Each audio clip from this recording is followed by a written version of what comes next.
Marriage. For centuries, it was the bedrock of society.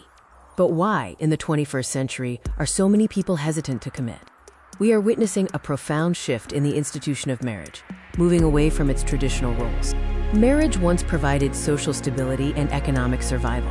Today, those foundations have changed dramatically. The hesitation isn't merely, quote, commitment phobia.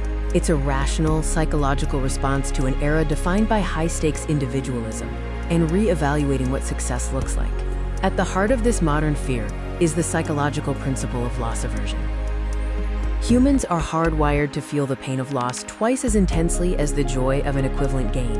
Historically, marriage mitigated risk.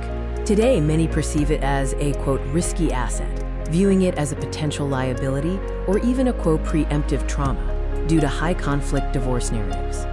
Next, let's explore the conflict between personal identity and commitment, the identity paradox. In a culture that prizes self-optimization and personal branding, the surrender of total autonomy conflicts with the drive for self-actualization. Many fear that marriage acts as an, quote, identity anchor, preventing the fluid adaptation needed to thrive. There is a deep-seated fear that the I will be subsumed by the we. Another significant barrier is the burden of holding unrealistic expectations for our partners. As articulated by Esther Perel, we now expect our partners to fulfill contradictory roles: best friend, lover, business partner, and therapist, all in one. This hyper-expectation is a psychological trap.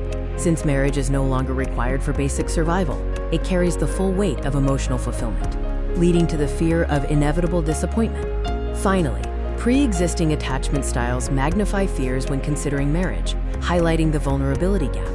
For those with anxious attachment styles, marriage serves as a magnifying glass for their deepest fears, the ultimate abandonment of a potential divorce. Conversely, avoidant attachers fear the perceived suffocation that domestic intimacy brings, seeing marriage as a restriction on their independence. The solution is not to abandon the institution, but to decouple it from outdated scripts and forge a new path forward.